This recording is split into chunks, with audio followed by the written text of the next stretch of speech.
Hi, thank you so much, Brittany. My name is Renee Patrick, and welcome to Student Support in College, What You Need to Know. I am the Director of the Division of Rehab Services, and we are going to start off with Nick, who is a student currently. Nick, take it away. Hi, I'm Nick. I'm 20 years old, and I didn't have a great experience in high school. If you can't tell from my video, I have CMT muscular dystrophy, which means I use a wheelchair to get around, and I need assistance with lots of different things. In high school, I was not one of the most popular kids around. I felt like this was somewhat because of my disability. For example, lots of students participated in sports, and obviously, I can't really do that. And I couldn't do that, or at least not in the same way. I only had a couple of friends. I met them through the Best Buds program. In classes, I felt some staff did not treat me like the others able-bodied students, like that I wasn't as cognitively advanced because of my disability, and I had a difficult freshman year. But after, I switched to case managers, which is something that you can actually do. Things got a lot better.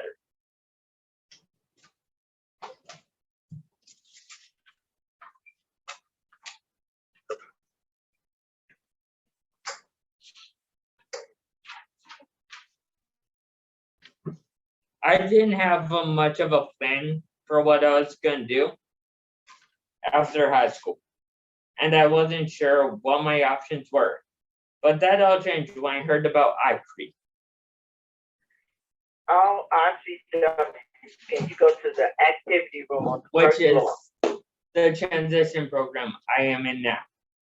I have matured more in 1 year at iCrete than I did in all of high school.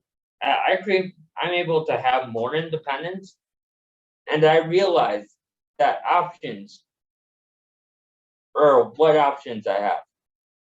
I can get an apartment and have a job like everyone else, but it just may look a little different. When I was in high school, I was convinced I was going to join the Marines. However, I finally realized that wasn't a realistic career option for me. Then I thought about joining law enforcement and wanted to become a cop. But like with the Marines, it just wouldn't work for me because I wouldn't be able to complete all the prerequisites. And I didn't want to work at a desk with paperwork all day. After that, I thought about EMS, but same problem. So why not support EMS and police officers? So I landed on becoming a 911 dispatcher. I work towards my career goals.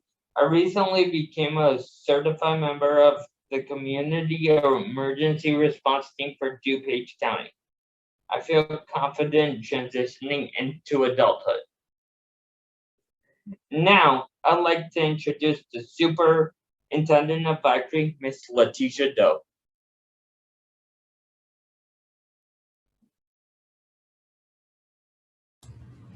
Hello, good morning. My name is Letitia Doe, and I'm the superintendent for the Illinois Center for Rehabilitation and Education.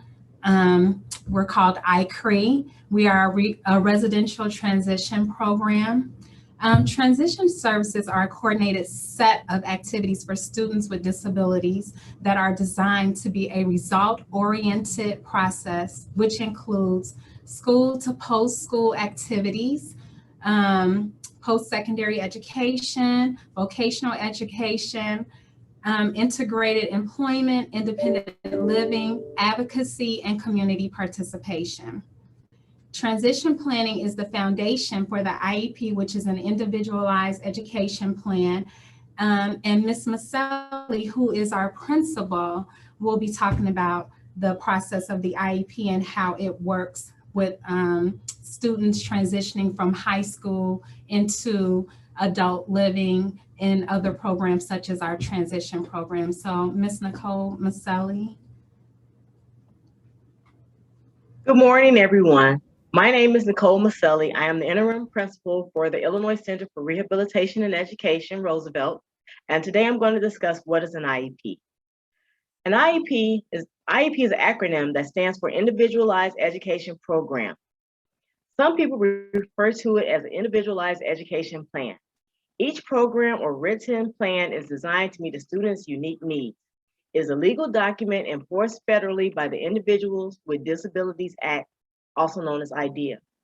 It is a roadmap that lays out the program of instruction, supports, and services students need to make progress and thrive in school and beyond. Even before they attend school, eligible babies and toddlers can get services through early intervention. Once a person turns 3, they get an IEP through their local public school district. When a student is in 8th grade or 14 years old, a transition plan is made. In planning what type of transition services and activities a student needs, the IEP team considers areas such as post-secondary education or training, employment, and adult living.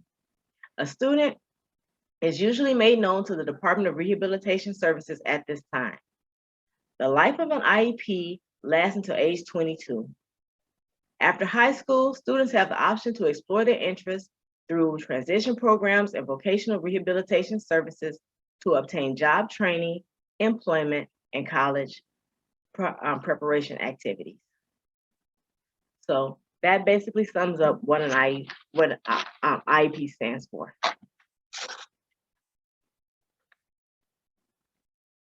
Thank you so much, Principal.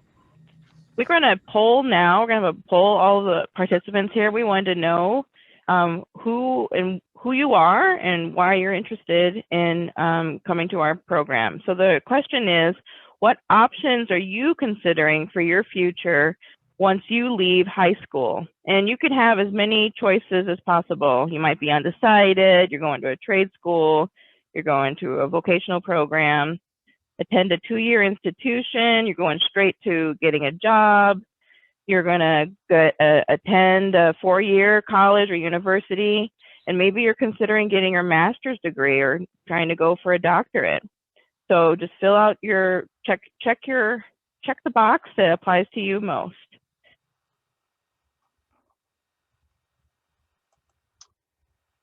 While we're doing that, can we then have the community college representatives, Mr. Robert Tebby, kick us off for community college. Thanks, Rennie. I'm Robert Tebby. I'm the Executive Director of Enrollment Development and Institutional Planning at Southwestern Illinois College in Belleville, Illinois. One of the departments in our division is our recruiting and admissions team. And what we essentially do is we tell our district why it's such a good idea to go to a community college. We start with a variety of different things for a variety of different people, but the most important thing is it's affordable. You can attend a 2-year school, receive obviously a certificate or an associate's degree with either little or no debt. There's obviously plenty of resources out there for our students to attend a community college. The majority of students that come here receive some type of grant or scholarship assistance. So one of the most, I guess, impressive things about a community college is its affordability. The other thing that is obviously a check mark in the box is the accessibility. Most community colleges are within driving distance to where students live. Me personally, I went to community college for that reason. I was somewhat scared, and I know it was referenced earlier about why I didn't go to a 4-year school to begin with, and I just wasn't ready. So what I did is I went to a 2-year school, got my associate's degree, and transferred to a 4-year school. I didn't want to make a significantly risky decision on my academic career when I was so unsure. So that's why I chose, and why a lot of students choose community colleges, because they're just not ready to make that commitment into a career. They don't know what they want to do. The other thing that is also good about a community college is that if you don't know what you have to do, you have the ability to explore at a community college. We currently offer over 150 different programs at our college. Sometimes in the form of career and tech. You got HVAC, you got welding, you got machining. Then you also have the allied health component of a community college, where you can get a nursing degree, a CNA degree, physical therapist assistants, rad tech, and so many more. And then the third component of that is going to a community college and obtaining a transfer degree in the form of an Associate of Arts or Associate of Science, and transferring that to a four-year school. All of those can be appealing, affordable, and accessible at a community college. And there's also a sense of comfortableness at a community college. When you go to classes, you have the ability to learn online. You have the ability to learn in a hybrid model or in person. And a lot of those in-person models are class sizes with anywhere between 10 and 20 students. So there's a sense of comfortableness there. There's a sense of a group of people, faculty, staff, administration, willing to help people through all of those barriers that we all face when going to college. So I would highly advise, if there is some type of uncertainty on going to a college, a community college is a great option. I'm going to pass that along to Danielle. She oversees our Disciplinary Access Center, and she's going to fill you in on some resources that we do to prove that we do provide that comfortableness for our students.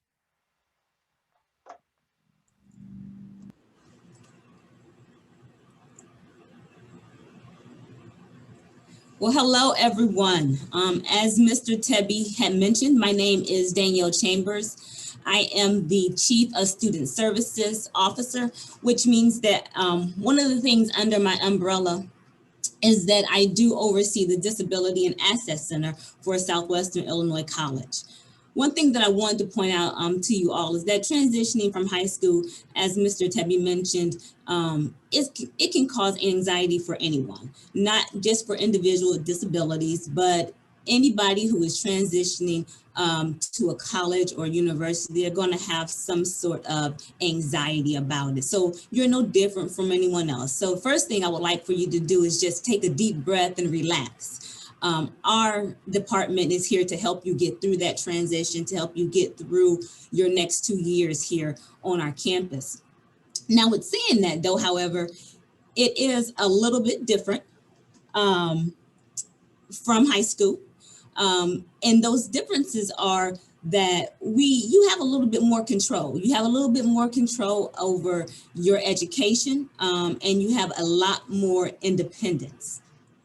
So what I like to think about our department is an insurance policy. So an insurance policy, you use it when you need it. You use it for when you need certain services. And so that's what we do. So when you come into our office here at SWIC, we don't treat you any different than what we treat someone else. The only thing is we give you those services and that support so that you can succeed in the goals and the dreams that you have set for yourself. In order to be eligible for our services, you need to provide us with some information that would disclose your full disability and how that impacts your school performance so that we can provide you with the services that you need. So some of those documentations could be possibly medical records, the IEP that you use in high school, we use that as well. If you have any reports or assessments from health providers or psychologists, then we take that. And instead of an IEP where everyone gets together and you have these large meetings and everybody talks about what it is that is best for you, and you have your input, here at SWIC, what we do is we create you an accommodation plan. In that accommodation plan, you sit down and you tell us what it is that you need in order to succeed and rewrite it out. And so we write this plan out for you. We give it to your instructors, or we give it to you so that you can give it to your instructors so that they understand what it is that you need in your class in order to succeed. But we provide that support in the background. So we're not up front telling them what they need to do, and we're not up front telling you what you need to do, but we give you the resources in order to achieve your goals. And whenever you have a situation, I know Nick had mentioned that freshman year didn't seem so nice at the beginning, and I'm so sorry to hear that he's had that experience, and I would hate to hear that anyone is having that experience. However, even though at SWIC we're not up front, we're in the back. And so whenever you're having an experience of such here at SWIC, then you call us up and we're right there to make sure that you get the support that you need. And that's what we do. So here, some of the services that we will offer is note takers. So we have someone that will go into the classroom with you and actually take your notes for you. For the most part, that will be one of our staff, or it may be a student worker that we have here on campus. Sometimes if you make friends with someone in your classroom, they're willing to actually do it for you and provide the notes. And so that just allows you to be able to focus on what's being said in the classroom versus having to take notes and remember.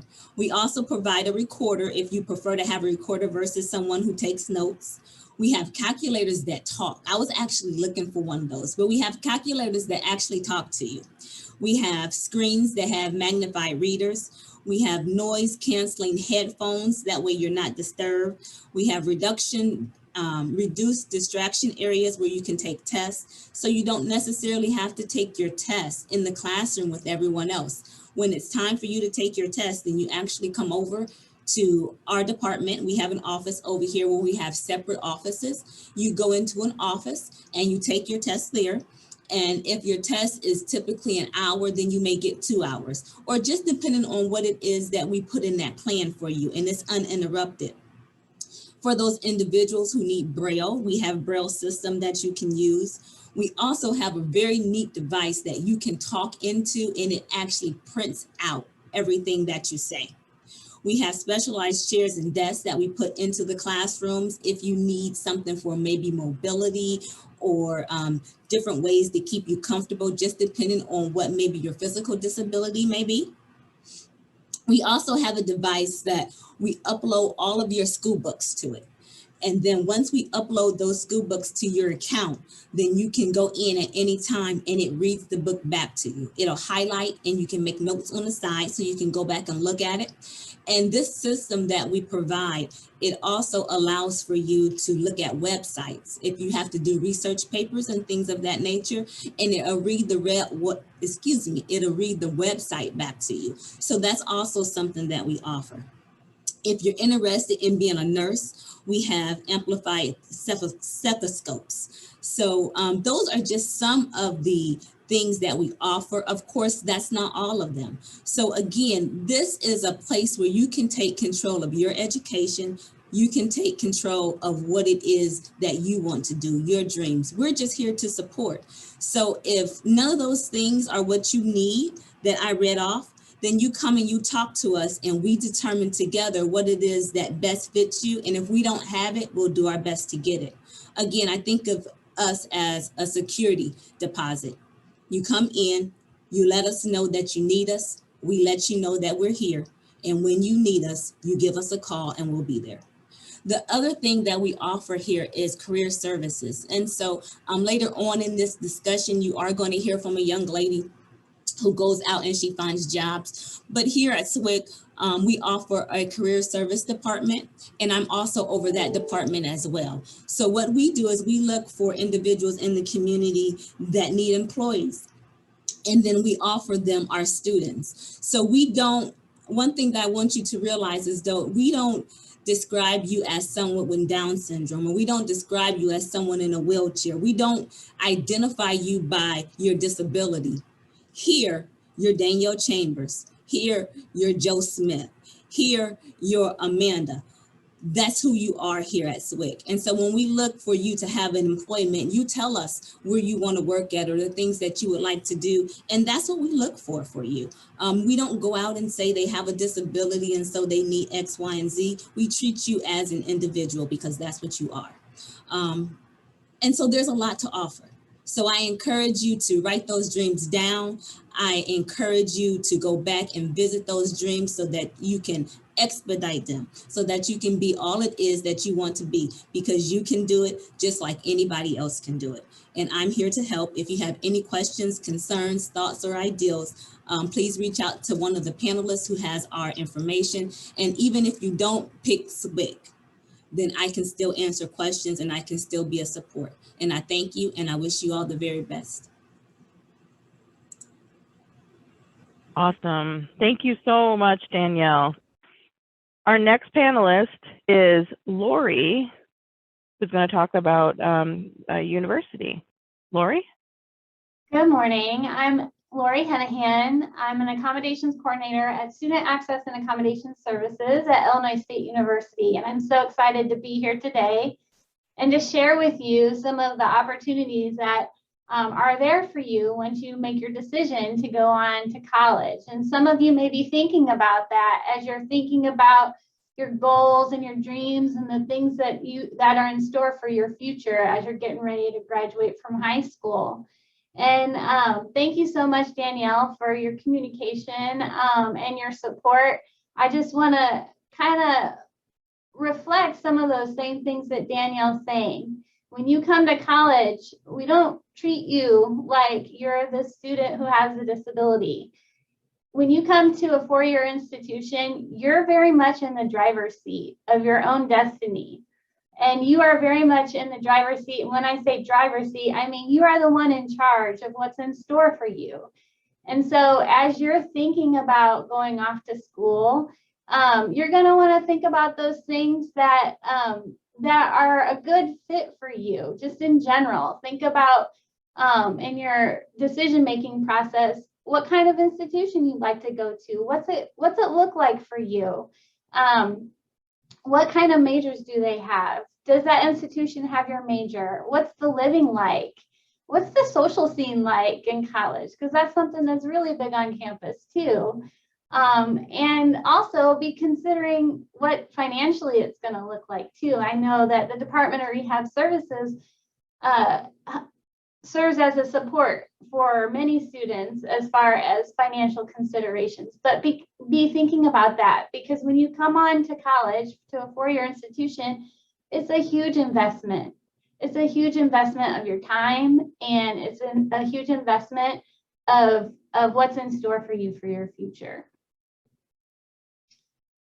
So just moving forward, when you come to a university, so many things are already there for you.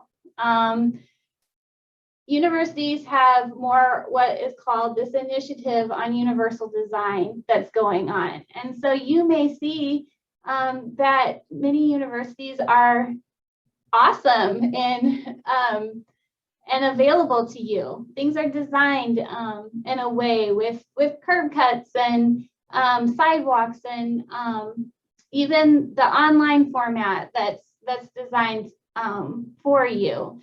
But still, like, disability doesn't completely go away once you graduate from high school. And so it's important to have in mind where those places are that you can go to for support. In our office, through Student Access and Accommodation Services, we provide those supports for students. But again, you are the one in the driver's seat, and you're in charge of communicating to whoever it is that you feel that it's a need to communicate about your disability or your mental health condition or your chronic health condition. It's up to you. When you seek out services, our office doesn't share with anyone on campus your specific needs. It's going to come from you. What our office will do is we will implement those supports for you when you need them and have those ready for you when you need them. So what you'll need to do is you'll need to self-identify. And that's like a key word here, self-identify. You'll want to make it known that you are a student who's needing an accommodation. And you can do that at our institution. It's posted on our website. Like, we have a request for services, And we have a platform that you can go into and upload your documentation electronically through there in order to receive accommodations. And so we have a review process, and you'll be assigned a coordinator who will review that information and determine what it is, the plan that Danielle was talking about, what accommodations that you have available to you should you need them. We provide accommodations in several different areas. It's not just your academics and your courses. We also provide accommodations for housing, for your dining needs, and for seating too, throughout the campus. And so for housing, you'll want to consider like your living space and what that's going to look like for you. Because if your housing isn't set up that meets your needs, it's going to be very hard to navigate the other things that you need to do on campus.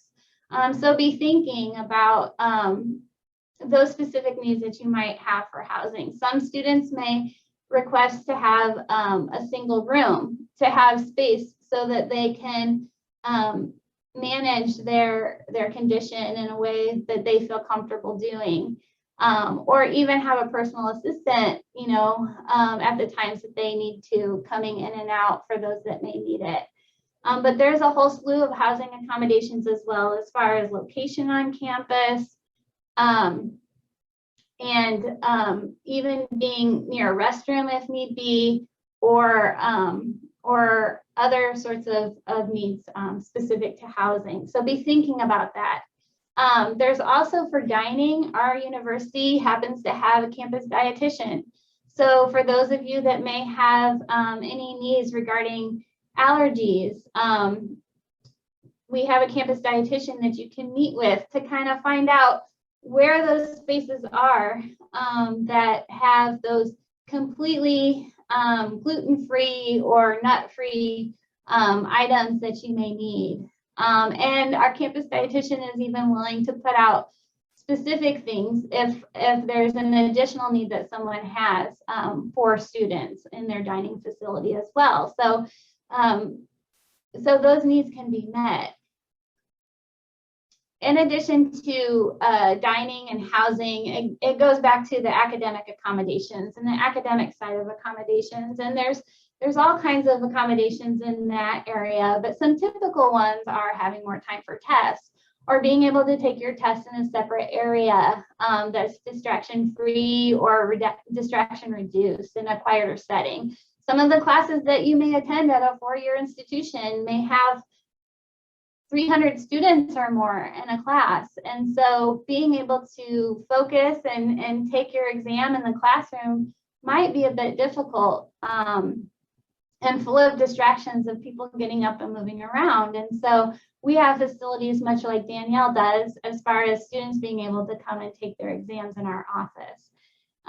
There's so much in the form of technology that's available, but our office does a great deal of putting materials electronically, so that if you use a screen reader, you can access those materials, or with any device that you have. We have note takers as well. Our note takers are behind the scenes. They may be another student that's in the class with you, but you're not going to know who their name, who necessarily they are. But they will upload the notes for you into a system, and then you can go into that system and retrieve those notes from there. So that's really nice and convenient. We also have other accommodations, but again, it just depends on the specific needs that you have. And we're happy to sit down and meet with you regarding what those needs are and come up with your specific plan as you come to a four-year institution. So each institution, they're going to have their own individual way of requesting accommodations. So once you find what that institution is that you're interested in attending, what I want you to do is go to the institution's website and either type in the keyword disability or accommodations, and you'll be able to find where that office is that you can obtain accommodations and have those moving forward. I also want you to know that there are other accommodations for students as well. Like say, in regards to the laws, we also serve students who may have become pregnant while they have attended school, or if they're parenting while they're attending school. And so meeting those needs and managing those needs as you're working through that, there's tons and tons of support that's available, not just through our office, but we have counseling services. We have additional tutoring services through our academic center, and supports all throughout campus as well. So I just want to say, the sooner that you make it known that you'd like to utilize accommodations, the better. It's better to have the services set up ahead of time. And if you never need to use them, then that's fine. But have those services set up and in store for you so that if you do need to use them, they're quick and easy to receive. And then if you ever run into an issue with maybe someone who's not as friendly or not meeting your needs, you have someone who can help advocate for you for those as well. One thing that students sometimes get in a pickle in is they want accommodations to be backdated. Like, you know, maybe they didn't do well on a test and they didn't use their accommodations. And that's really a tricky area. Accommodations, they can't be backdated. They start from the time that you receive the services forward. So all the better to have those things up and ready. And lastly, you know, attending college is a big decision and it's a big investment. And you want to make sure that you're making the best decision of which college is right for you and seeking out all of those supports that you can. Your teachers at this point, they've worked so hard with you, and helping you get to that next step towards employment. So take advantage of all those skills that they've instilled in you, and take advantage, make sure you have your paperwork and your documentation as you move forward. And bring all of those skills with you, because you're going to do awesome moving forward as you make steps towards your career.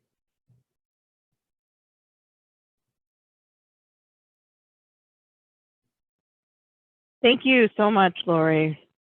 Brings me back to when I was going to college. I really appreciate it. Jennifer, I'd like to introduce Jennifer from Cornerstone. Jennifer, please take it away. Hi, everybody. My name is Jennifer Kowakowski. I'm the Director of Employment Services at a CRP, a community rehab partner and agency here in Joliet, Illinois. We've been serving people with disabilities since 1969. We've been doing it for a long time, starting off with families with members of their family who need extra support. And so our mission here at Cornerstone is to help people with disabilities to live and work in the community. And so what does that mean? You know, living and working in the community is an important part about being a member of a society. And as an adult, finding the job is the thing that you want to go off and do. I can guarantee I did not have a dream job of becoming the Director of Employment Services, as I didn't even know what that meant. I remember asking Nick what his dream job was when I first met him, and he said, you know, a 911 dispatcher. I said, great, man, you must be awesome at multitasking and being calm under pressure. So one of the things that Cornerstone does help you do is find a job in the community, whatever that may mean to you, and wherever you're at in your process. You can find a job before you start going to college. You can find a job during college or after college, because each part and step that we make towards our career goals help us find a level of independence. And employment gives you independence. It gives you a paycheck. You're going out making your own friends. It has nothing to do with your parents.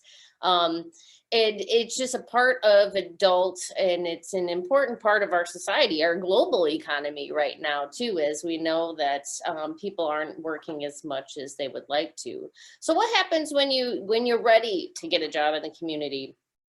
Cornerstone is here to help you do that. And one of the interesting things is that, you know, as you look back over time and you were going through college, and I started off as a community college, because just like Mr. Tebby, I didn't know what I wanted to do all the way, I guess. And so, and as I transitioned through these processes, I was working and figuring out who I was. And that's what, we're seeing with our young folks now, is trying to figure out who they are. What are my options? What do I really want to do when I grow up? And how am I going to be able to make it? Do I make it on my own? Do I need to live with someone else? What are the steps that is necessary? So Cornerstone Services is the social service agency. We're here to help you as an adult transition to life of an adult, living and working in the community. Cornerstone does that through employment services. We have residential services. We also have a large mental health, behavioral health service that helps us go through that process as well. Life is a challenge right now, so we have people that can help you through that. Community services and also home-based services. So we work together with our funding source, DRS, Ronnie Patrick's department, the Division of Rehab, to help you find a job in the community. So you come to us via community college, working in the community, or getting done with college and community services, and we pair you up with a career counselor here at Cornerstone, and that person, along with you, help you figure out what your options are. What do I want to do when I grow up? What is going to make me happy? And the number one thing I know I come to work every day is because I have a purpose. Each person that you involve with and you move along your life, you're going to find, wow, this person is really passionate about their job. That's an amazing thing. And so hopefully our goal here at Cornerstone is to help you find your purpose, to make sure that you can get up every day and know that what you're doing is an important part of our society and it's bringing you joy. Why go to work if you hate it, right? I've been here at my job for 15 years, other people longer than that. And it's because we get brought into a world of service. So whatever job that you want to do, technical, tech school, 4-year college or what, you have an opportunity to give and show someone your uniqueness and what makes you awesome on the job. And I agree with everyone else, it doesn't necessarily have to do with your disability. Your disability gives you access to amazing services. But that's not what we are boasting when you come to us for employment. Yeah, we all have limitations. I ain't working on the weekends. I'm not working at night. There's jobs that I'm not going to clean no toilet. Everybody has these limitations and barriers to employment. So let's work that out. Let's see what that means to be successful and find a job that makes you excited to want to go to. And so we do that through job development, looking out in the community. What is going on in the community? Who's hiring? Good connections to employers, but this is all individual based. Nick comes to us and says, I want a job as a 911 dispatcher. And, it's great that his team is helping him along the way, say, okay, what do we need to do to get you more marketable in this experience? And so there may be steps. I didn't just become the director of employment services. I had to go to college. I had to get a master's degree. I got a licensure and I did all these things. And then finally, I can qualify for a job that makes me excited. There's steps and processes involved. And that's what we're here to do, is help you get to that point.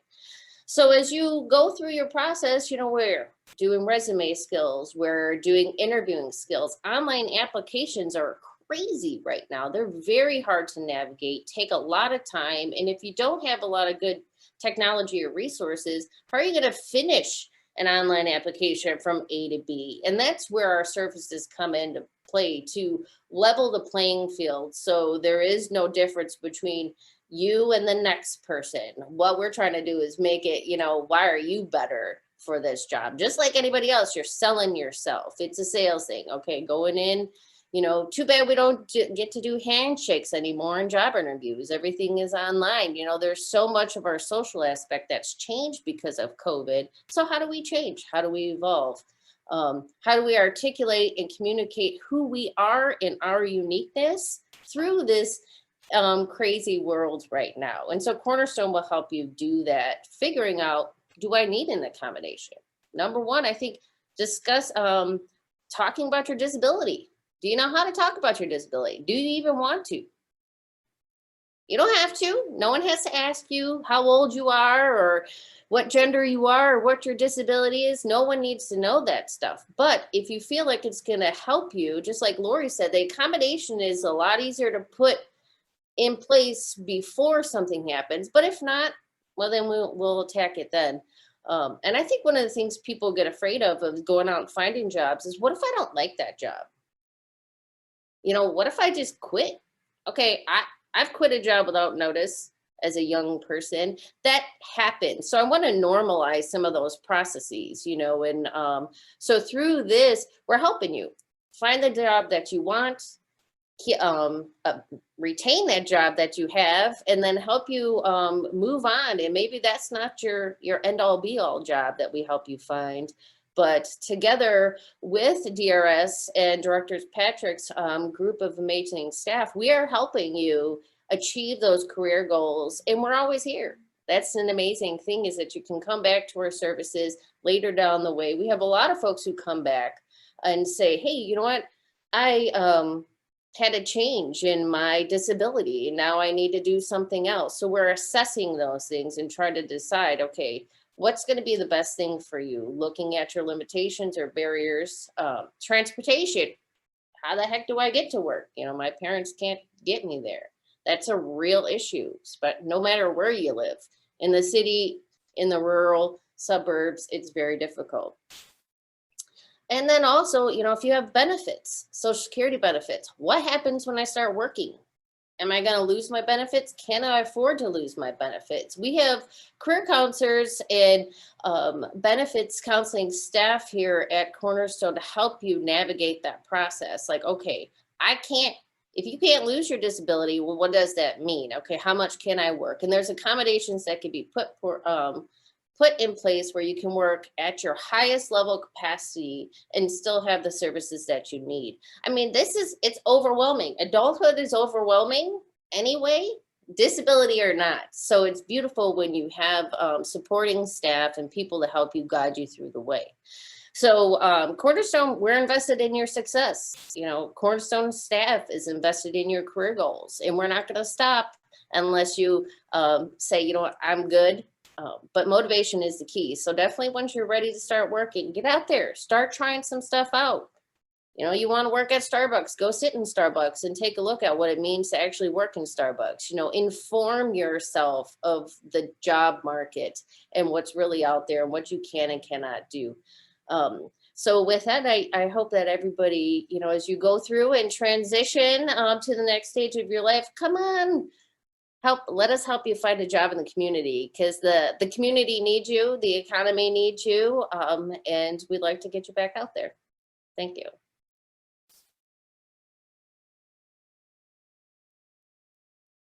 Awesome job, Jennifer, and awesome job to all of our panelists. We still have some more. So I wanted to just reintroduce myself again as the director of the Division of Rehab Services. I don't want to spend a lot of time on us because I really wanted us as a group here to talk. And what the Division of Rehab Services is, it's a way to fund all of these interventions or these supports that folks with disabilities can use. And I can testify to how useful it is, because I myself, as a disabled a woman, did go through vocational rehabilitation to have my college covered. I also had my first scooter for my campus to be purchased. They paid for my books, tuition. They paid for a computer for when I worked at home for a social services waiver program. And they also, you know, challenged me. So my own counselor, who he himself had a disability, actually all of my counselors had disabilities. They, you know, challenged me about what am I really trying to do in my own life? And that is what our purpose is, as Jennifer pointed out, about what the Division of Rehab Services is. So I'm going to chat out to folks that are attending our online referral. So we really invite you to start engaging with the Division of Rehab so that you can transition from your school experience into, you know, your adult life. So I really wanted to say thank you. We're going to now have a conversation between all of us. So please join us. One of the questions that I wanted to ask all of us is, what do you think like works in this time we're talking about, this transition time? And Nick, I do feel compelled to put you on the spot. I don't think you're going to be shy about me doing that. What do you think is working well for this time period, from going from ICRE to, you know, to your next step in your life?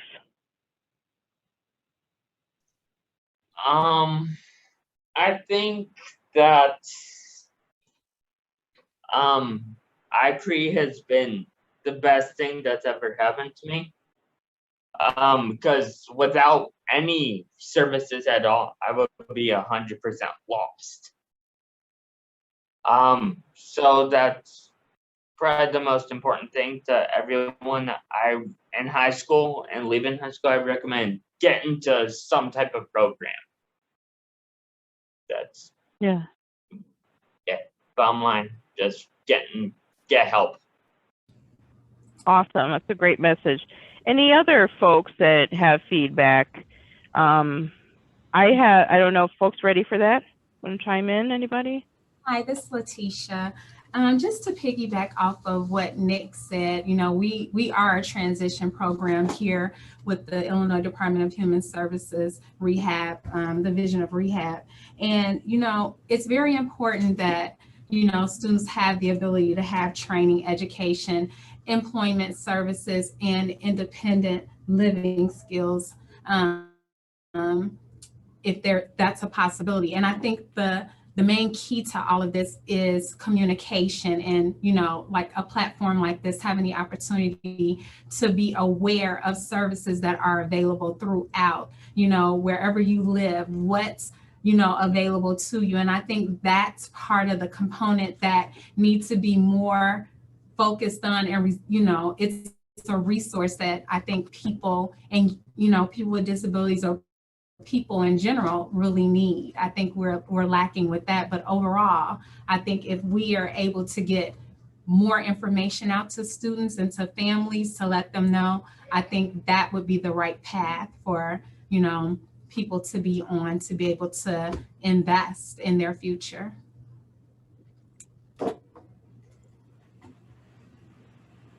Yeah, this is Robert here. I would just maybe follow up with that as well. I think that the most important thing when, whether you're going to a 2-year or a 4-year school or getting a job, I think it's the more we can communicate to our students that it is scary, and it's scary for everyone. And the worst thing you can do is not ask questions. I think it's safe to say that everyone on this call or on this video is here to serve.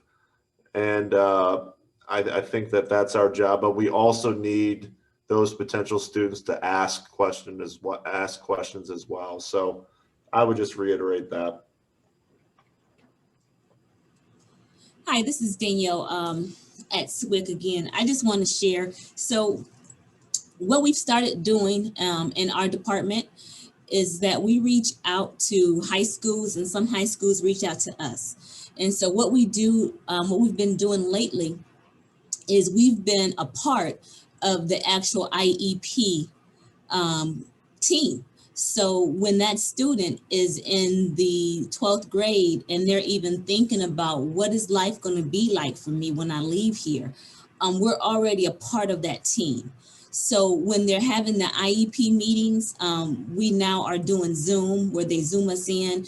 And so we can talk to that student about what it is that they can get here. And it really does help to release some of that anxiety, because it is so different. It's a big world, whether you're going to a community college or whether you're going to a 4-year college, it's a big change. And so when you step outside of the high school realm and you say, well, I don't have the whole team coming together once a month to review my IEP and updating it, or I don't have someone following me around in the high school making sure that I did this, or I don't have someone calling mom and dad and saying, hey, they didn't turn in their homework today. So knowing that before they even step outside of the high school, I think is critical for them to be able to transition, because once they get here, it's like a shell shock. if we haven't told them that, and they're like, well, wait a minute.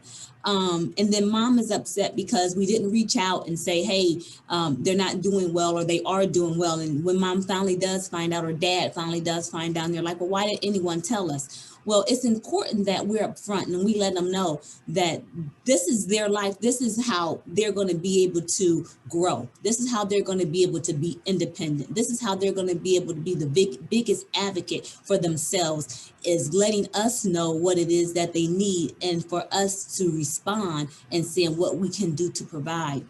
So even for the individuals on the panel today, I welcome you to challenge us. If you have any individuals that's thinking about going to SWIC and they're in a program, or they're at a high school, I challenge you all to reach out to us and let us know that, you know, we have an IEP and someone wants to talk about what it looks like, because that's the only way that we're going to provide them with that insurance policy, is if we work together to ensure that they have what they need.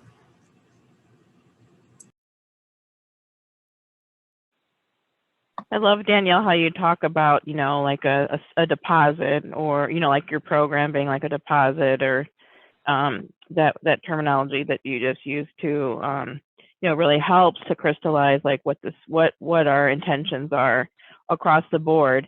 And I just want folks that are here as attendees to like think about like having a conversation very similar to people that are right here on this panel. And we're faces of people that and voices of people that you're going to engage with as you move from school into, you know, your adult life. So, you know, try to imagine what that conversation is going to be like.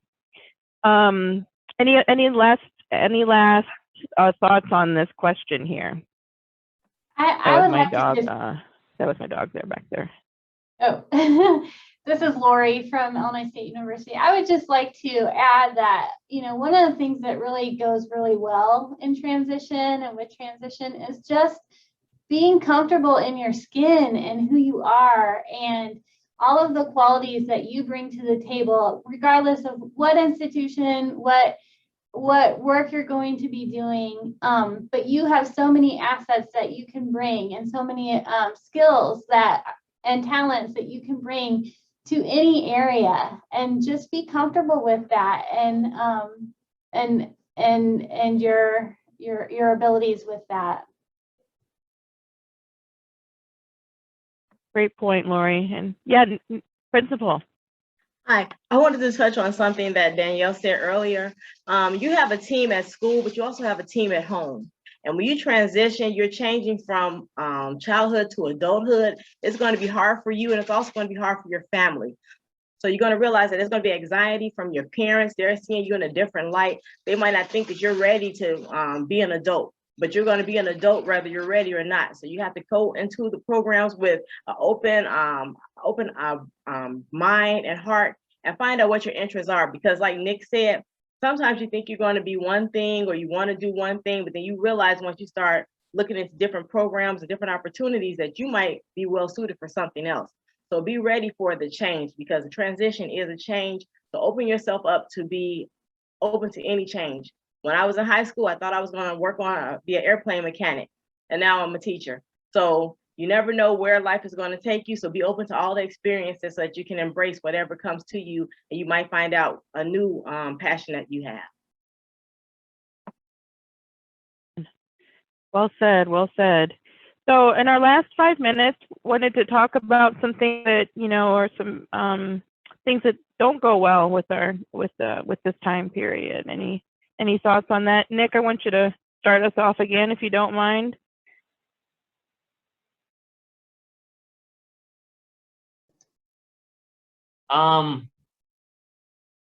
Just everything's hard about it, but it's worth it. It's fun. Takes a lot of work. And things will not always go your way. Things will rarely be ideal. The best way I can put it is just deal with it. It'll have its ups and downs. And yeah, that's pretty much it. I love that. That's really Nick. great. That's great Jennifer, you advice. want to get in on that? Come on in. Yeah, that's great advice because life is hard. I think one of the most difficult things about transitioning for our individual disabilities is the overwhelming amount of information, and not only for families. I spend a lot of time talking with families about like, holy cow, what do I do next? There's this, I got this person's calling, this person's contacting me, this is contacting me. So one of the things that Cornerstone made it easy, and just like Danielle, we partner with our high schools and our transition teams and make sure that we are present and we are focused, because when we're at the table to talk about what happens when you're done with all of this, you know, you're going to need to get a job eventually, because that's what adults do. And so supporting the individual and their family to move through this process of what you really need to get by is super important. So we developed a postcard. I mean, this is a magnet. This is all you need to do. You know, it can be very simple. And so what we do is like freshman year, sophomore year, junior, senior. Who do you call? What do you got to do in order to get the services that you need? It doesn't have to be as complicated as our systems make it. And that's where agencies and universities and colleges come together to help simplify the process that is extraordinarily overwhelming. But just like Nick said, you got to do it. You know, life can is not always going to hand you everything on a silver platter. You just got to go out there and take charge of your own life. And you do have a lot of skills and abilities. So one of the things I think Nicole said is, you know, you're going to hear all these people telling you what you can and cannot do. Cornerstone works under a assumption called zero exclusion. I don't care what your mom says. You're your own grown up. You're your own guardian. We're going to help you find the job that you want in the time frame that you need. You may be struggling with a mental illness at the time, and people are like, oh, maybe you're not stable enough to work, you know, because you're struggling. No, work could be the thing that helps stabilize your mental illness and give you a purpose. Remember, all the things we do in our life is to try to make sure that we are going down this beautiful path. And sometimes it's not that fun, but that's okay, because tomorrow could be brighter. That's great, Jennifer. Thank you. We did have a question from our attendee. Who will you report to when you need accommodations while in college? And so the response is ask for a disability services coordinator like Danielle and Lori. So Lori, Danielle, close us out with, you know, like, what do people do next? Sure. So, and that's one thing I wanted to clarify as well. You know, we talk about a team as far as the IEP and having a team at home. We're still a team here at SWIC. So we, again, under my umbrella, there are several different departments, but one of the departments is the Disability and Access Center. So when you come here, you self-identify and you let us know that you need a service. From then on, we follow you through your time here at SWIC. So whenever there is an issue, and we ask that you come see us at least once or twice a quarter, just to make sure that everything that we put in your plan is going accordingly. And so there is right now approximately there's 5 of us in this department right now. And we follow you to make sure that you have everything. So the person who wrote out your plan with you will be the person that you would contact. If that person isn't available, then there's someone always here who knows what happens in our department. So if it's something that needs to be handled right away, then just contact the department and we're willing to help you. There's also the academic advising. That's under my umbrella. That's where you'll actually make your classes at. Your advisors are available. They're part of the team. Your advisors may not know what your accommodation plan are, but they're part of the team. So if you go in and say, you know, an instructor isn't doing something or is doing something, however you feel you may need that need, there's an entire team here on this campus that's willing to help you. More particularly, if you come to this department, anybody in this department will be able to help. Great. Thank you, Danielle. And Lori, if you want to like send a message to our attendee, I would welcome it. We are unfortunately at time. I'm so sorry about that, but big hearts to our panelists, big hearts to our attendees, and big hearts to disabled Illinoisans. Yes, thank you all so much for sharing this information. It's great information for high school students to have and much needed information. I think the biggest takeaway is just don't be afraid to ask questions. Don't be afraid to reach out if you need support and extra help, because that's what these lovely individuals are here to do. So thank you all so much. Again, this session was being recorded, so it'll be posted on the Palooza webpage, and all of those resources will be continued to be on the webpage and available for you to watch and review and share for the near future when we have it on our website. So thank you for participating in the Palooza and have a wonderful weekend.